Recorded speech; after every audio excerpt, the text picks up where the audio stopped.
그래요. 그래서 오늘은 이렇게 DI박스가 어떻게 역사적으로 어떻게 생겨났고 어느 경우 사용을 해야 되고 어떤 단점이 있으면 이 단점을 극복하는 그런 장비들이 이렇게 발전돼 왔다라는 것을 함께 나눠봤습니다. 저도 쉬지 않고 얘기하니까 아주 그냥 입이 바짝바짝 마릅니다.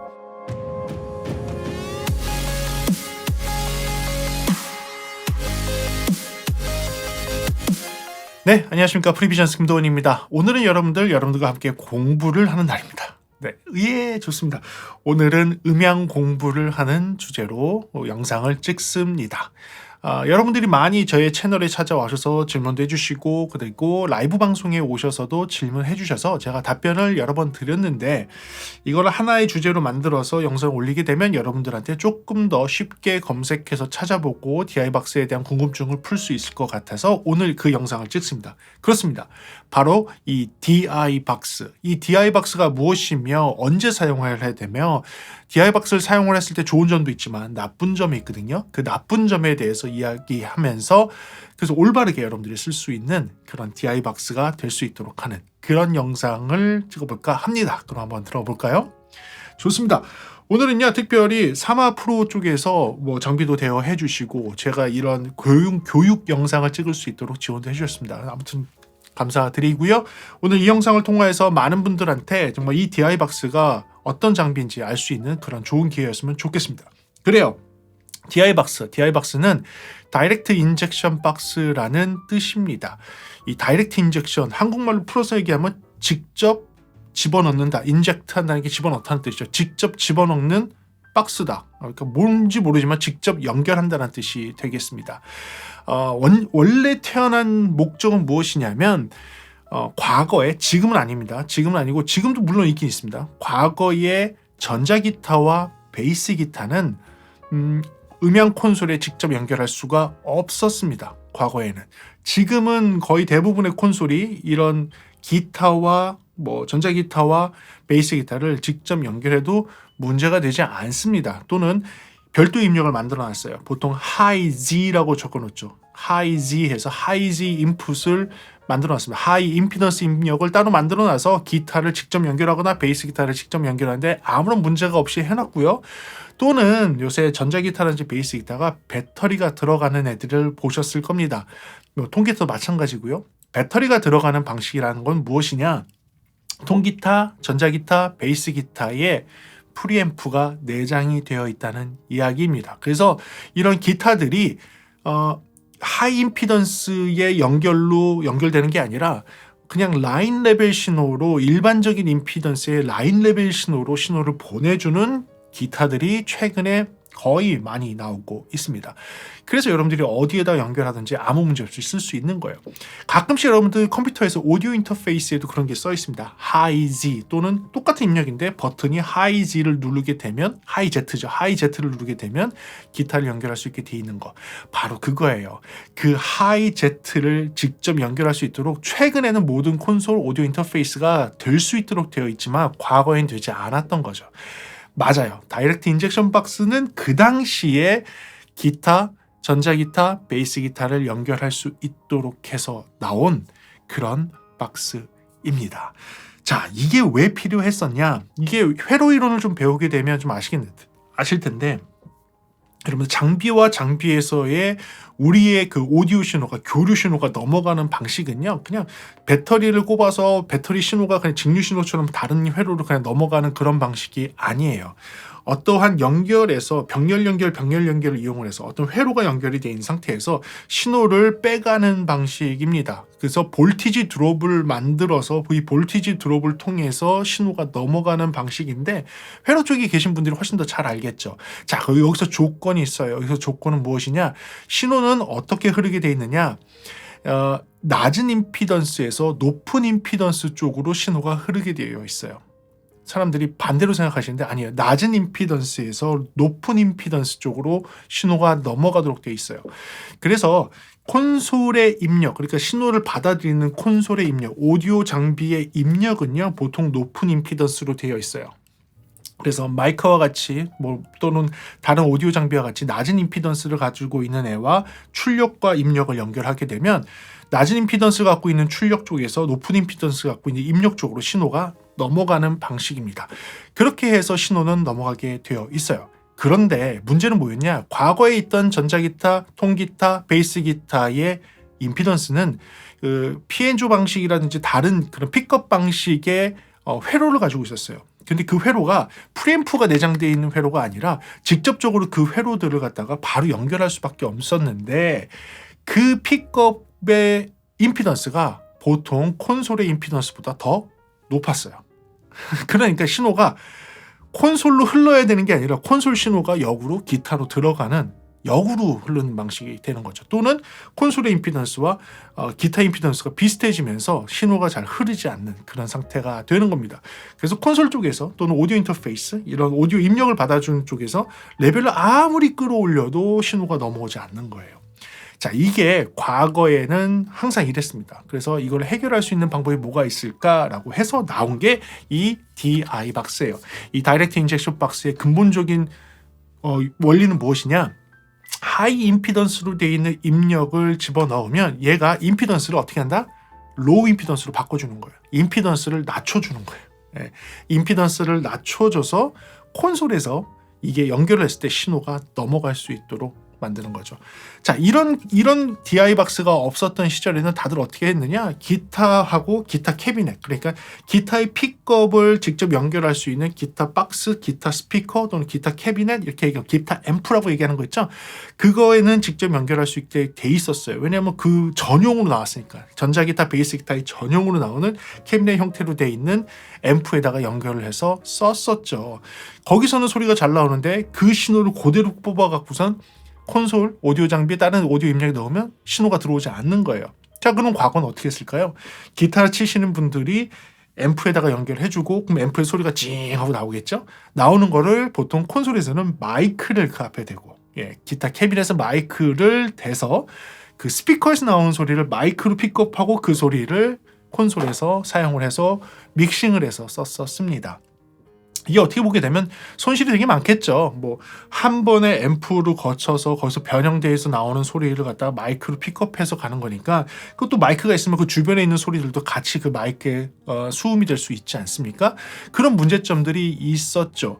그래서 이제 그거를 피하기 위해서 이런 다이렉트 인젝션 박스가 나오면서 나도 순수하게 내 기타 소리가 바로 콘솔로 갔으면 좋겠다라고 했을 때 사용을 했던 것이 이 바로 다이렉트 인젝션 박스입니다. 그래서 그 뒤로부터는 다이렉트 인젝션 박스는 기타를 사용을 하거나 베이스를 치시는 분들이 거의 필수적으로 사용하는 장비가 됐습니다. 자, 그런데 이게 다시 또 돌아가서 마이킹을 하는 방식으로 또 바뀌게 됩니다.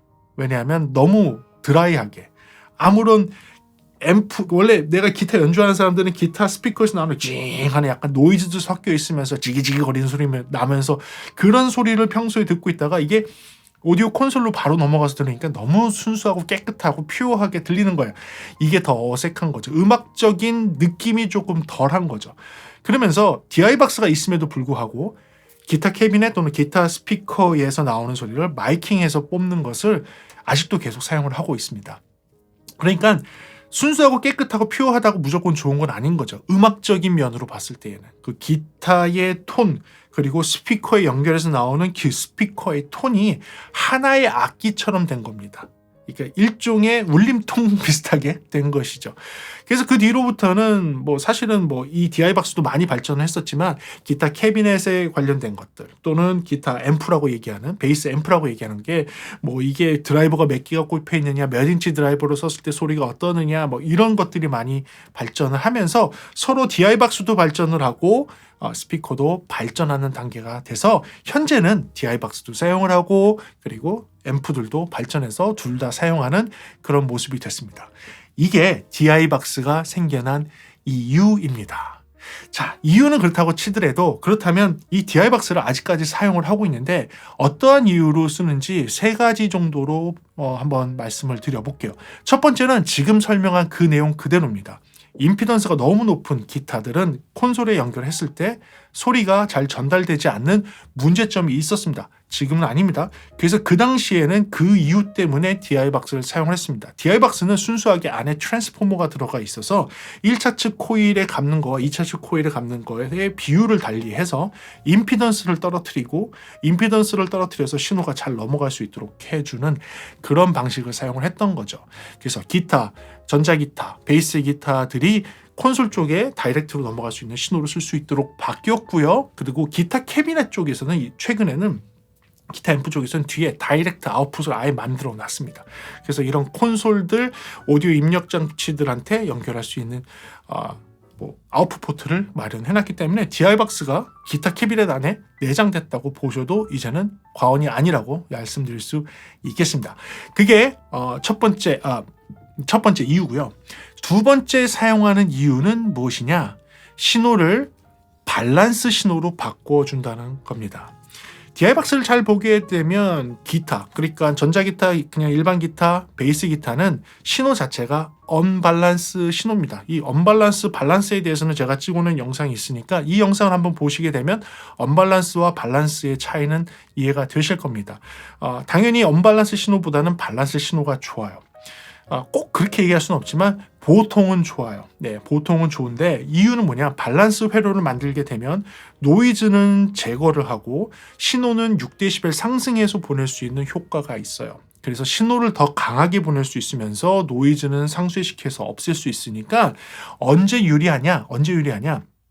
케이블을 길게 연결을 해야 될 때, 케이블에서 노이즈가 타야 되는 상황이 생겼을 때 이 방식을 사용을 하게 되면 노이즈가 없어지고 신호가 더 세져서 신호가 깨끗하게 들어갈 수 있도록 합니다. 그러니까 이제 공연을 하는 시스템에서는 이게 적합해요. 무슨 얘기냐? 콘솔이 있는 자리 FOH라고 합니다. 프론트 오브 하우스라고 그래서 FOH라고 부르는 것은 보통 객석의 뒤쪽에 위치를 해요. 객석 맨 뒤쪽에 위치를 하거든요. 거기 위치를 하는데 무대는 저쪽 앞에 있지 않습니까? 그래서 무대에서부터 그 FOH 조종석까지 신호가 와야 되는데 신호를 그냥 직선으로 끌을 수 없잖아요. 네, 직선으로 끌을 수 없으니까 어떻게 할까요? 이렇게 돌아가요. 객석을 피해서 돌아서 벽 쪽으로 이렇게 돌아서 가거든요. 객석을 피해서 이렇게 벽 쪽으로 좀 돌아가게 되면 그게 객석까지 무대부터 FOH, 그러니까 조종석까지의 거리가 한 30m밖에 떨어져 있지 않더라도 돌아가는 순간 한 100m 되는 거예요. 예, 돌아가는 순간 한 100m가 될 수가 있습니다. 그러면 이 신호가 100m를 지나서 오다 보면 거기서 전기적인 간섭부터 시작해서 여러 가지 문제가 발생될 수 있는 환경이 되는 거죠. 그래서 이 신호를 밸런스로 바꿔서 보내주게 되면 이 100m라는 거리를 지나가게 됐을 때 훨씬 깨끗한 소리를 유지할 수가 있어요. 자, 그래서 이 DI-BUX는 어떻게 되느냐? 언밸런스 신호를 집어넣어주면 당연히 임피던스도 낮춰줘서 좋은 임피던스, 매칭이 잘 맞는 임피던스로 바꿔주는 것뿐만 아니라 출력단 자체가 뭐가 되느냐? 밸런스 출력으로 나가요. 그러니까 언밸런스를 넣어줘서 밸런스로 나가니까 내가 언밸런스 신호로 무대에서 연주를 하고 있는데 이 신호가 밸런스로 돼서 밸런스 신호가 돼서 콘솔까지 갈 수 있는 겁니다. 그러니까 신호가 더 깨끗하게 갈 수 있는 보장이 생기는 거죠. 그래서 이 노이즈가 타기 쉬운 그런 환경, 케이블에서 노이즈가 타기 쉬운 그런 환경에서 이 DI-BUX를 사용하게 되면 밸런스 신호로 바꿔주다 보니까 훨씬 더 깨끗하게 쓸 수가 있습니다. 그래서 이렇게 신호를 언밸런스에서 밸런스로 바꿔줄 수 있는 회로가 되기 때문에 사용하는 이유 두 번째가 되겠습니다. 다시 한번 말씀드리지만 언밸런스하고 밸런스에 대한 이 영상은 여러분들이 꼭 참고하셔서 보시면 도움이 되실 겁니다.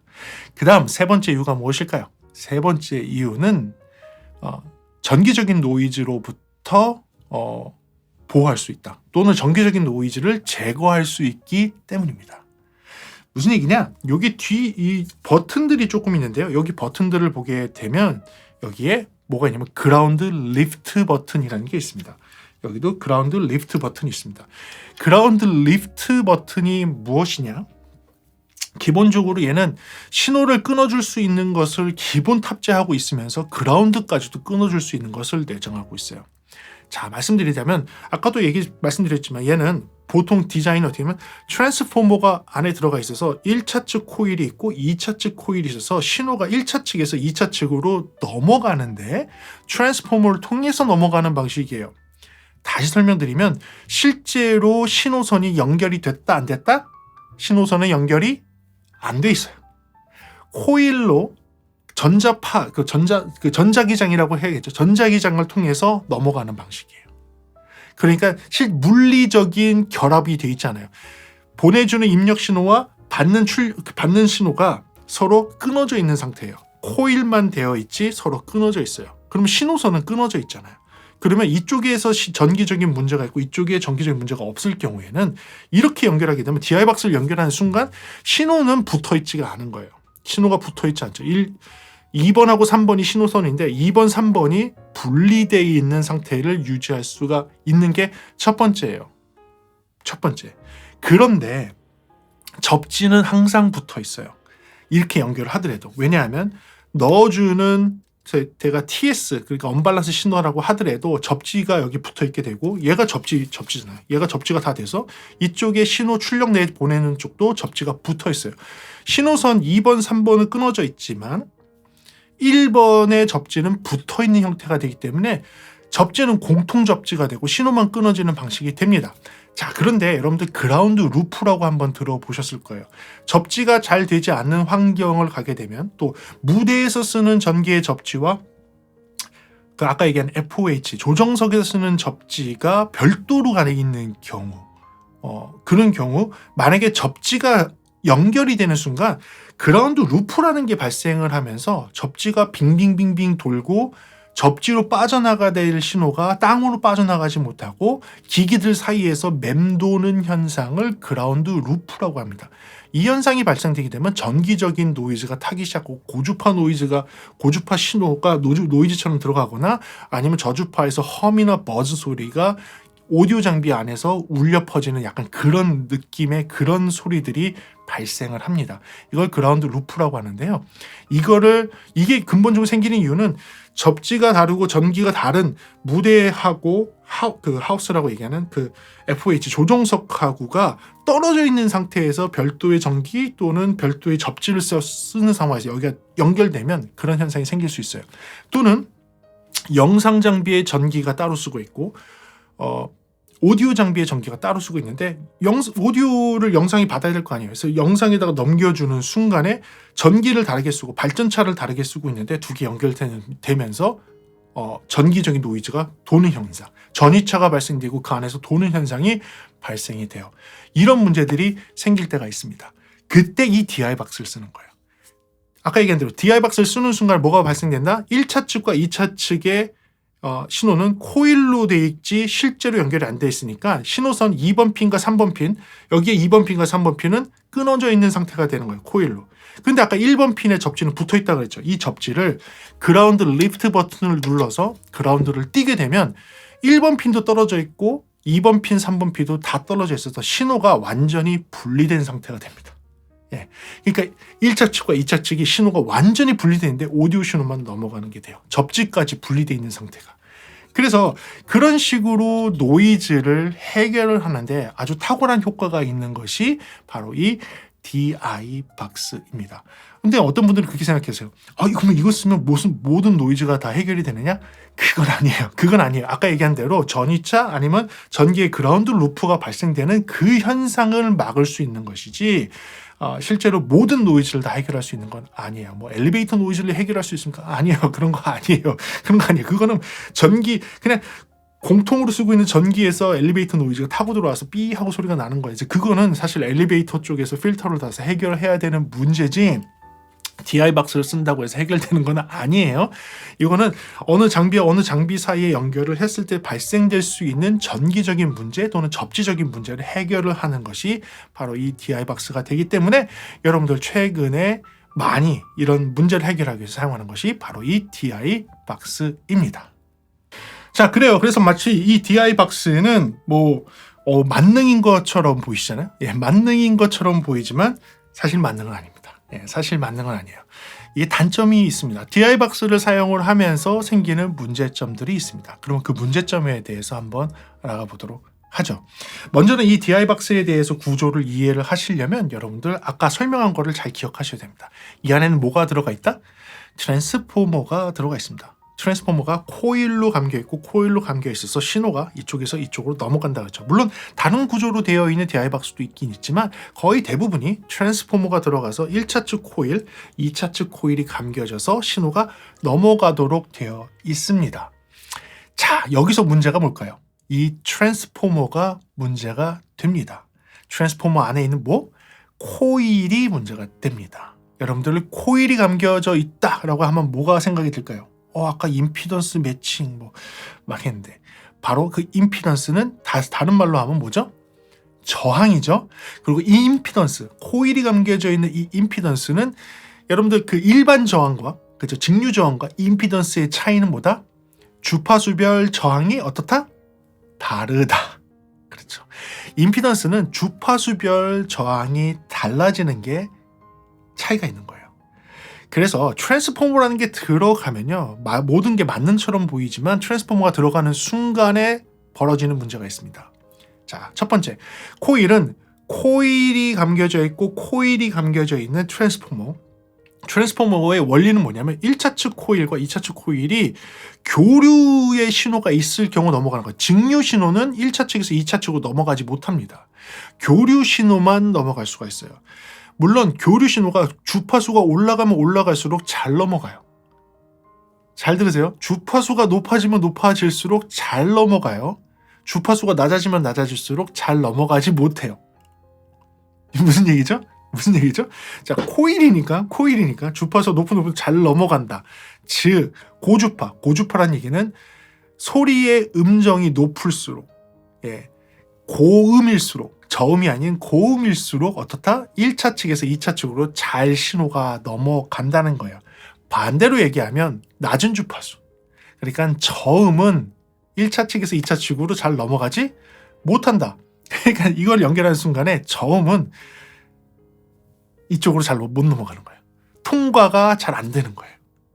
그래서 딱 하는 순간에, 얘를 연결하는 순간에 아주 낮은 저음들, 보통 100Hz 이하, 100Hz 이하의 저음은 롤오프 된다고 얘기했는데 저항이 먹으면서 이렇게 떨어지는 특성을 가지고 있어요. 그래서 트랜스포머를 통과를 하게 되면 흔히 얘기하는 아랫돌이라고 얘기하는 저음의 소리가 조금 롤오프 되면서 없어집니다. 그 문제가 첫 번째고요. 두 번째 또 무슨 문제가 있을까요? 두 번째 문제도 있어요. 그럼 코일 자체의 문제도 있어요. 자, 1차 측에서 코일을 감고 2차 측에서 코일을 감는다 그랬죠. 그러면 이 코일 자체가 갖고 있는 특성이 있습니다. 코일 자체는요, 어떻게 될까요? 주파수가 높으면 높을수록 저항치가 어떻게 될까요? 코일 자체의 저항은. 트랜스포머 얘기하는 거 아니에요? 코일이 감겨져 있다라고 치면 이 코일의 특성은 주파수가 올라가면 올라갈수록 저항이 커집니다. 저음은 저음대로 아까 영향받는다고 했는데 이건 그냥 코일 자체가 주파수가 올라가면 올라갈수록 저항이 커져서 신호가 막히는 현상이 생겨요. 그래서 고음이 막힙니다. 그래서 DI박스를 사용하게 되면 저음이 조금 롤오프 돼서 깎여나가고 고음이 조금 깎여나가요. 그러니까 DI박스를 쓰면 저음이 깎여나가고 고음이 깎여나갑니다. 중음역만 조금 도드라진 소리로 바뀌게 돼요. 이게 문제인 거예요. 아셨어요? 그래서 DI박스를 제가 그래서 그런 거 많이 했을 거예요. 저한테 질문해주는 라이브 방송 시간에 와서 질문해주는 분께 그런 얘기를 해요. DI박스를 꼭 써야 되나요? 하고 질문하면 제가 반문을 하죠. 사용하는 장비가 멀리 있나요? 그걸 물어봐요. 사용하는 장비가 멀리 있나요? 아니면 또 노이즈가 있나요? 노이즈 문제가 있거나 사용하는 장비가 멀리 있나요? 만약에 멀리 있지 않고, 그렇죠? 기타나 베이스가 콘솔하고 멀리 있지 않고, 그리고 노이즈가 문제가 없다라고 하면 제가 항상 얘기하죠. DI박스 쓰지 마시고 그냥 바로 연결하세요. 바로 연결하세요. 또 어떤 질문하시냐면 키보드 연주자들. 키보드를 연주를 하는데 키보드 연주하시는 분이 DI박스를 써서 연결해야 되나요? 라고 물어봐요. 그럼 일단은 아까 얘기한 대로 키보드는 전자악기죠. 프리앰프가 내장이 되어 있고 라인 레벨 신호를 보내줍니다. 콘솔에. 그러면 아까 얘기한 DI박스를 사용하는 근본적인 첫 번째 이유, 임피던스 매칭에 문제가 없어요. 신호를 받는데 전혀 문제가 없어요. 그럼 DI박스를 사용하는 이유 첫 번째가 해당이 안 되죠. 자, 그럼 두 번째 이유. 밸런스 신호를 또 꼭 보내줘야 되냐? 키보드 같은 경우는 라인 레벨 신호기 때문에 밸런스 회로를 굳이 안 하셔도 돼요. 그럼 두 번째도 이유가 없는 거죠. 세 번째 이유 뭐였죠? 노이즈. 노이즈 문제가 있냐? 물어보죠. 키보드를 연결해서 썼더니 노이즈가 뜹니까? 노이즈가 뜬다고 하면 그러면 DI박스를 써야겠지만 만약에 노이즈 문제가 전혀 없다면 제가 얘기를 하죠. 자, 노이즈 문제도 없고 키보드를 쓰는데 거리도 그렇게 멀지 않고 노이즈가 없다 그러면 저는 반드시 키보드 사용할 때에는 DI박스 쓰지 마세요라고 얘기해요. 왜냐하면 DI박스를 쓰는 순간 어떻게 된다? 저음이 깎여 나가고 고음이 깎여 나가거든요. 그러니까 음질적으로 놓고 본다면 DI박스를 사용하는 게 그렇게 큰 이득이 되지는 않아요. 자, 그래서 사람들이 이걸 어떻게 극복할까라고 해서 몇 가지 DI박스에 새로운 것들을 불어넣기 시작을 합니다. 자, 이 부분에 대해서 잘 아시면 좋을 것 같은데요. 그래서 사실 이 DI박스에서 굉장히 유명한 트랜스포머가 나오죠. 그게 젠슨 트랜스포머입니다. 젠슨이라는 회사에서 트랜스포머를 만드는데 우리가 오디오에 사용하는 가청 주파수 20에서 2만 헤르츠 안에서 주파수적인 변화 또는 주파수적인 저항이 특별히 달라지지 않는 그런 트랜스포머를 만들어냅니다. 이 젠슨 트랜스포머는 사실은 여러분들이 일반적인 뮤지션들한테 인기 있기 훨씬 이전에 방송국에서 인기 있기 시작했죠. 물론 녹음실에서 인기 있기 시작했고요. 녹음실에서 DI박스를 사용할 일이 많지 않지 않습니까? 라고 얘기하는데 아니에요. 그 당시 녹음 장비를 할 때에도 거리는 가까웠지만 기타 자체의 임피던스가 워낙 높았기 때문에 기타 캐비넷을 사용해서 녹음하는 방식이 아니라면 다이렉트 인젝션 박스, DI박스를 썼을 때에는 사실은 콘솔에서 깨끗하게 소리를 받을 수 있거든요. 근데 연결을 하게 되면 저음도 깎이고 고음도 깎여서 이거 어떻게 하면 좋냐? 라고 생각할 때 젠슨 트랜스포머를 장착을 한 DI박스가 나오면서 젠슨 트랜스포머를 장착한 애와 음질적인 차이가 팍 나기 시작을 한 거예요. 저음이 깎이지도 않고 고음이 깎이지도 않은 거죠. 그래서 최근에는 젠슨 트랜스포머를 장착하고 있는 애들이 많이 광고를 하고 있습니다. 그래서 이거가 장착되어 있는 DI박스는 소리가 이러면서 사람들한테 많이 퍼지죠. 방송국 계신 분, 저희 채널에도 방송국 계신 분들 계신데 방송국 콘솔들은요 보통은 최상의 컨디션 또는 전기적인 노이즈로부터 완벽하게 보호하는, 그러니까 안정성이 최우선이어야 돼요. 그 방송국 콘솔은 무조건 죽지 않아야 됩니다. 고장나지 않아야 되고 노이즈가 없어야 돼요. 그래서 이 입력단에는 거의 대부분 트랜스포머들이 내장되어 있는 입력을 사용을 많이 합니다. 그런 게 없는 애면 이 오더할 때 자체부터 그냥 트랜스포머를 내장한 프리앰프로 만들어서 납품을 해라라고 방송국이 요청을 해서 입력들마다 트랜스포머를 달아서 가는 경우들이 있어요. 그때 방송국 콘솔에 트랜스포머로 장착되는 모델이 뭐냐? 젠슨사 거예요. 젠슨 트랜스포머가 장착이 됩니다. 그래서 여러분들 TV라면 여러분들 혹시 DI박스에 대해서 잘 모르시는데 그래도 DI박스 좀 좋은 거 고르려면 뭐 해야 되지? 하고 찾아보면 젠슨 트랜스포머 달려있는 걸 찾으시면 후회하지 않으실 거예요. 물론 가격은 비쌉니다. 가격이 비싸죠. 젠슨 트랜스포머가 달려있는 애는 가격이 비쌉니다. 자, 그렇게 해서 젠슨 트랜스포머와 같이 트랜스포머인데 음질의 변화가 없는 애를 장착해서 나오기 시작을 한 것이고요. 그 다음에 또 뭐가 있느냐면 액티브형. 전기를 공급을 해줘서 전기가 들어가서 아까 얘기한 저음이 좀 깎이고 고음이 깎이는 걸 좀 보상할 수 있는 회로를 내장을 한 DI박스들이 나오기 시작을 한 거예요. 맞습니다. 그 트랜스포머의 디자인을 어떻게 하느냐에 따라서 다르겠지만 근본적으로 젠슨 트랜스포머를 달아서 아예 깎이지 않도록 하는 경우들도 있고요. 그게 아니라면 좀 깎였다면 내가 그 안에 보정 회로를 집어넣을게. 그 보정 회로가 EQ로 보정을 하는 것이건 아니면 그런 손실이 있지 않도록 자기 회사들만의 특별한 디자인을 넣어서, 하지만 그 디자인을 넣어서 동작을 시키려면 전원 공급이 필요한 거죠. 전원을 넣어줘서 내가 이 소리적으로 깨지지 않고 소리적으로 손실이 없도록 회로를 만들어서 그 회로를 통해서 신호가 나갈 수 있도록 해주는 그런 방식을 사용을 한 거예요. 그게 흔히 얘기하는 액티브 DI박스입니다. 그래서 DI박스는 크게 두 가지로 나눠져요.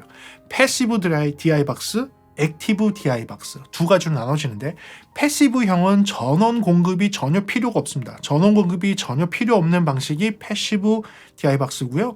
전원 공급이 필요한 애가 액티브 DI박스예요. 그러면 액티브 DI박스가 패시브 DI박스보다 좋습니까? 라고 물어보면 평균적으로 좋습니다. 당연하겠죠. 아까 얘기한 대로 저음이 깎이고 고음이 깎이는 것을 보상할 수 있는 회로를 내장을 했기 때문에, 그래서 전원 공급이 필요한 거예요. 그래서 그렇게 되어 있기 때문에 일반적으로는 패시브 형태보다는 액티브 형태가 훨씬 좋은 음질을 가지고 있습니다. 자, 그런데 아마 궁금하실 거예요. 그럼 여기는 어떻게 전원 공급을 하나요? 전원 공급을 하는 방식이 두 가지가 있어요. 흔히 안에다가 배터리를 넣을 수 있습니다. 9V 배터리나 아니면 뭐 AA 배터리를 이렇게 넣을 수 있도록 되어 있어요. 대부분 9V 배터리를 넣게 되어 있는데, 배터리를 집어넣어서 사용을 하는 방식이 있지만 대부분의 경우 어떻게 사용하느냐? 팬텀 파워, 팬텀 파워라고 하는 팬텀 파워를 넣어줘서 전원 공급을 합니다. 이 팬텀 파워는 뭐 제가 영상 찍은 것도 있겠지만 무엇이냐면 콘솔에서 원래 팬텀 파워라 그래서 콘솔에서 이렇게 팬텀이 유령이잖아요. 유령의 파워를 마이크 쪽에다가 넣어주는 거예요. 왜냐하면 어떤 마이크들은요, 전원 공급이 필요한 마이크가 있습니다. 보통 컨덴서 마이크들이 그런 건데, 컨덴서 마이크는 다이나믹 마이크, 뭐 흔히 가수들이 손에 들고 막 여러분 노래방에서 쓰는 거 다 다이나믹 마이크예요. 그거 말고 조금 고감도의 음질이 좋은 마이크들은 컨덴서 마이크인데, 이 컨덴서 마이크는 전원 공급이 필요해요.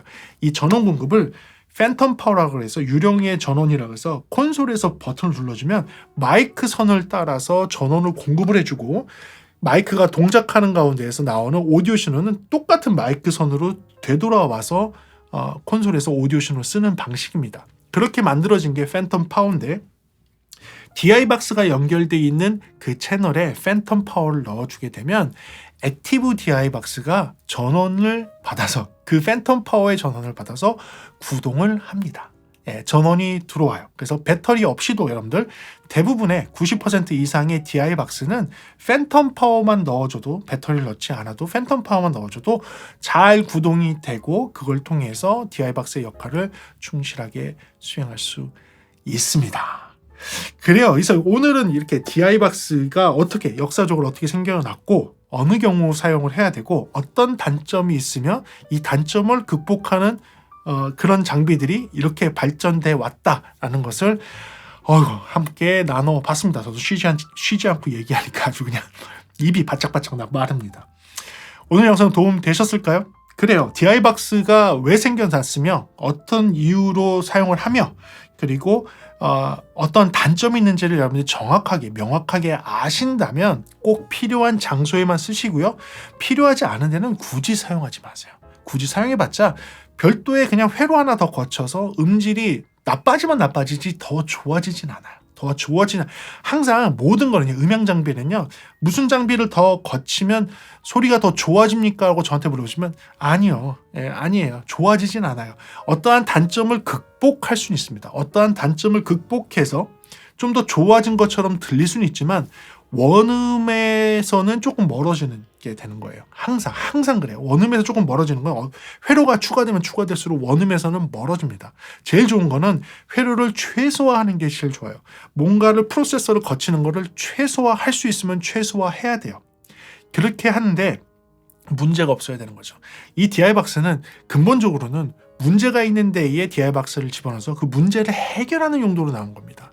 그래서 그 문제가 없다면 여러분들 가급적 사용하지 않는 게 가장 좋은 방법이라는 것을 말씀드리겠습니다. 그래요. 오늘도 긴 영상이지만 여러분들의 음향 지식을 조금씩 올릴 수 있는 그런 유용한 영상이었길 바라겠습니다. 여러분들 도움이 되셨길 바라고요. 다음 시간에 조금 더 재미있는 음향 이야기나 제품에 대한 리뷰로 돌아올 수 있도록 하겠습니다. 오늘도 시청해주셔서 감사하고요.